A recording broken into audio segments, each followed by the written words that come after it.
इस वक्त हम सामने खड़े हैं कोट लखपत जेल लाहौर में। मेरे साथ एडवोकेट राना मुदस्सर और एडवोकेट वकार संधू खड़े हैं।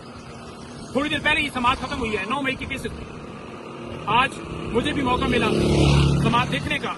ये बिल्कुल ओपन ट्रायल नहीं है, बंद कमरे के अंदर एक ट्रायल जारी है जहां पर ना मीडिया की एक्सेस है ना आम पब्लिक की एक्सेस है, और 2 साल कंप्लीट होने वाले हैं। ट्रायल कंप्लीट होने की तरफ बढ़ता है, यानी फैसला होने लगता है, तो दोबारा से ट्रायल सिरे से स्टार्ट कर दिया जाता है। मकसद क्या है कि उन रहनुमाओं को जेल के अंदर रखना। वो रहनुमा कौन है आप सब जानते हैं।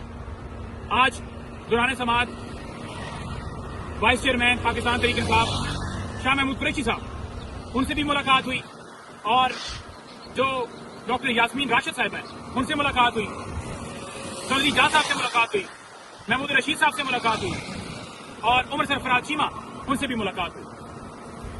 इसके अलावा वहां पर वर्कर्स भी मौजूद थे। तमाम लोगों के यानी लीडरशिप और उसके अलावा जो वर्कर्स हैं, उन तमाम लोगों के हौसले, हिम्मत, जज्बा, इस मुल्क के साथ मोहब्बत, इमरान खान साहब के साथ मोहब्बत, उनके नजरिए के साथ जिस तरह वो खड़े हैं, सलाम पेश करते हैं। मैं आपको ये बताना चाहूं कि आज कुछ जो चीजें रिसेंटली मेरी जब मुलाकात हुई थी उनसे मैंने जाना था, आपको आगाह किया था, आज फिर आगाह कर रहा हूं। जो मुझे अफसोस हुआ ये सुन के कि एजाज चौधरी साहब जो कि हार्ट के पेशेंट हैं, उनको इलाज मुहैया नहीं किया जा रहा था। बार बार इस्तदाएं करने के बावजूद जब उनकी तबीयत बहुत ज्यादा खराब हुई, उसके बाद उन्हें हॉस्पिटल में दाखिल किया गया, लेकिन वहां पर दाखिल करने के बावजूद ना उनका इलाज किया जा रहा है, ना उनकी कोई केयर है, ना कोई डॉक्टर के पास जाता है। इसके साथ जो उमर सरफराज चीमा है, उनको उनके दोनों बाजू फ्रोजन हो गए। यानी सादा लफ्जों में मैं कहूं कि जब उनको फर्श पर लेटाया गया, और क्योंकि फर्श पर जब आप मुसलसल लेटते हैं तो डेफिनेटली आपके जो है वो जिस्म के ऊपर वो असर करता है, क्योंकि बेड आपकी चारपाई वो तो एक और तरीका होता है सोने का।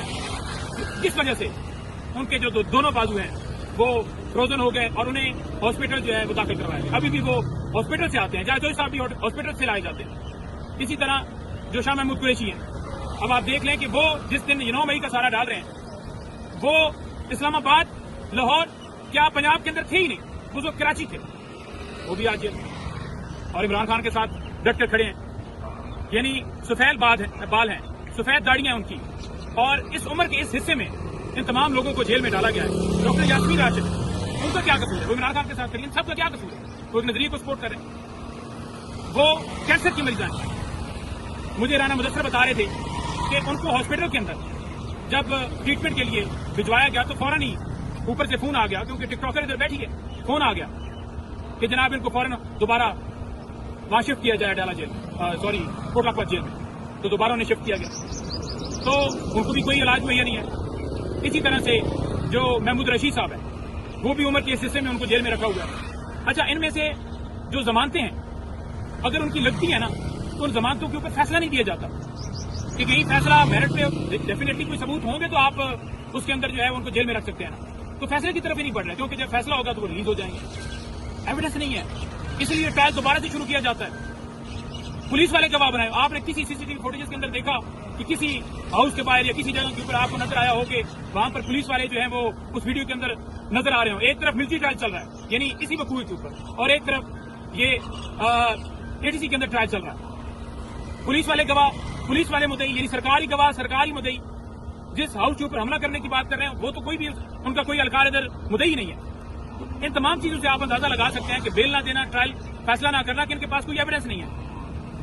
लेकिन मैं आपको वादे करना चाहता हूं, ये तमाम लोग इमरान खान के साथ डट के खड़े हैं। उन तमाम लोगों ने पूरी कौम को ये मैसेज भेजा है कि हम इमरान खान के नजरिए के साथ खड़े हैं। इमरान खान साहब को मैसेज भेजा है कि खान साहब हमारी तरफ से आप फिक्रमंद ना होइए, हम बिल्कुल आपके साथ, आपके नजरिए के साथ डट के खड़े हैं। और इंशाअल्लाह ताला हकीकी आजादी के लिए अपनी जितनी कोशिशें हैं, अपनी जितनी जिंदगी का जितना हिस्सा बाकी रह गया है, वो हम इंशाअल्लाह ताला मध्य दम तक आपके साथ खड़े हैं।